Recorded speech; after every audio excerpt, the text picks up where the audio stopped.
Congress party నాయకులు కార్తిక్ గారు, BRS party నుంచి గౌతమ్ ప్రసాద్ గారు, అట్లాగే బండారు రామ్మోహన్ రావు గారు కూడా మనతో పాటు జాయిన్ అయ్యారు. ముందుగా బీఆర్ఎస్ పార్టీ గౌతమ్ ప్రసాద్ గారు నమస్తే. నమస్తే. నమస్తే అన్న. పిలుస్తున్నారా? ఇంటికెళ్ళి కండువాలు కప్పి రండి తెలంగాణ భవన్ కానీ పిలుస్తారా? ఏం చేయబోతున్నారు ఈ 10 మందిని? శ్రీకాంత్ గారు, మీకు మన ప్యానెల్లో ఉన్న పెద్దలకు, అదేవిధంగా మన ప్రేక్షకులకు అందరికి కూడా గుడ్ ఆఫ్టర్నూన్.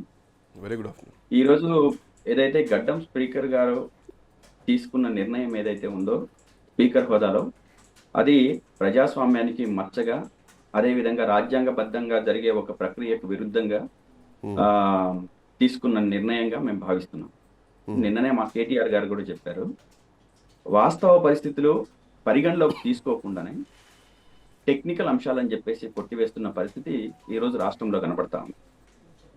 అంటే నిజంగా కూడా ఎవిడెన్స్ లేవు, వాళ్ళు పార్టీ మారలేదు అని చెప్పేసి అని అనుకుంటే దాన్ని ఎవరు ఏం మాట్లాడుకోవాల్సిన అవసరం లేదు. కానీ క్లియర్ కట్గా ఎవిడెన్స్లు ఉన్నప్పటికీ కూడా, ఈరోజు ప్రజల ముందు అవి కనపడుతున్నప్పటికీ కూడా, ఈరోజు ఒక్క గడ్డం ప్రసాద్ గారికి కనపడకపోవడం అనేది చాలా చాలా చాలా విడ్డూరంగా అనిపిస్తా ఉంది. ఇంతకంటే మా దగులుబాజీ నిర్ణయాలు ఇంకా ఈ ప్రజాస్వామ్యంలో ఉండవు అనుకుంటున్నాను నేను. ఎవరైనా సరే అంటే ఎంతసేపు ఈ 9 మంది మారలేదు, లేకపోతే ఇంకోటి చేయలేదు అని చెప్పేసి మాట్లాడుతున్న సందర్భంలో అన్ని ఎవిడెన్స్ తో సహా మేము స్పీకర్ ముందు పెట్టడం జరిగింది. జరిగిన తర్వాత కూడా మేము కాదు అని చెప్పేసి మాట్లాడితే ఏమైనా అర్థం ఉందా? మీరు చూడండి, అంటే మొన్న జరిగిన ఎంపీ ఎలక్షన్స్ లో ఏ ప్యానల్ మీద ఏ పార్టీగా పోటీ చేసింది? దానం నాగేందర్ గారు ఎంపీగా. అంటే అది తర్వాత పిటిషన్ వేసినప్పటి నుంచే స్పీకర్ పరిగణలో ఉంది. పిటిషన్ అప్పటికి లేదు, అప్పటికి బీఫామ్ పోటీ చేయలేదు, బీఫామ్ ఇవ్వలేదు అన్నది ఈ స్పీకర్ నిన్న చూసినటువంటి యాంగిల్. అంతిమంగా ఏం జరిగింది అనేది కావాలన్నా సరే, అంటే ముందా కొంచెం తర్వాతనా ఇప్పుడైనా తీసుకునే నిర్ణయం ముందు జరిగిన పరిణామాలు అనేది కనపడట్లేదా?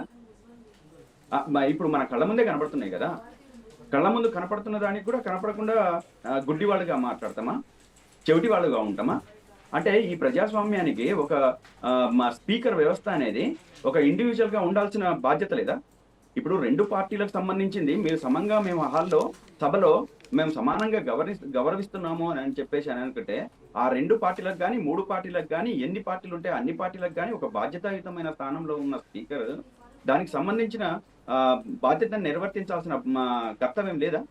అంటే ఈ ప్రజాస్వామ్యాన్ని మేము కాపాడతామని చెప్పేసి మాట్లాడుతున్నారు కదా, ఈ రాజ్యాంగాన్ని కాపాడతామని చెప్పేసి మాట్లాడుతున్నారు కదా, రాజ్యాంగం దగ్ధమవుతుందని చెప్పేసి మాట్లాడుతున్నారు కదా కాంగ్రెస్ పార్టీ వాళ్ళు, నాశనం అవుతుందని చెప్పేసి మాట్లాడుతున్నారు కదా. ఇదేనా రాజ్యాంగ స్ఫూర్తి? ఇదేనా ప్రజాస్వామ్య స్ఫూర్తి? ఈ స్ఫూర్తికి ఇట్లనే అయితే మేమేం అడుగుతున్నామనంటే, వీళ్ళు ఎంతసేపు మేము పోయినసారి ఎమ్మెల్యేలను తీసుకోలేదని చెప్పేసి మాట్లాడుతున్నారు. మరి 2004లో మా 10 మందిని ఎవరండి తీసుకెళ్ళింది? రాజశేఖర రెడ్డి గారి హయాంలో కాంగ్రెస్ పార్టీ కదా. ఆ రోజు మేము తీసుకున్నప్పుడు, మీరు తీసుకెళ్ళినప్పుడు ఆ తర్వాత జరిగిన పరిణామాలలో రాష్ట్రం కోసం, రాష్ట్రంలో ఉన్న ప్రభుత్వాన్ని, తెలంగాణ కొత్తగా ఏర్పడ్డ ఈ తెలంగాణ రాష్ట్రంలో ఆ ప్రభుత్వాన్ని కూల్చాలని చెప్పేసి అటు టీడీపీ, ఇటు కాంగ్రెస్, ఇంకో పార్టీ, అన్ని పార్టీలు కలిసి మా పార్టీని నాశనం చేయడానికి లేదా మా ప్రభుత్వాన్ని గద్దెదించడానికి ఒక ప్రయత్నం, కుట్ర జరుగుతుంటే మేము కాళ్ళు చేతులు కట్టుకొని, కళ్ళు మూసుకొని, చెవులు మూసుకొని మేము ఉండి మేము వాళ్ళ మా ఎమ్మెల్యేలను ఎందుకు ఇస్తున్నారు చెప్పండి.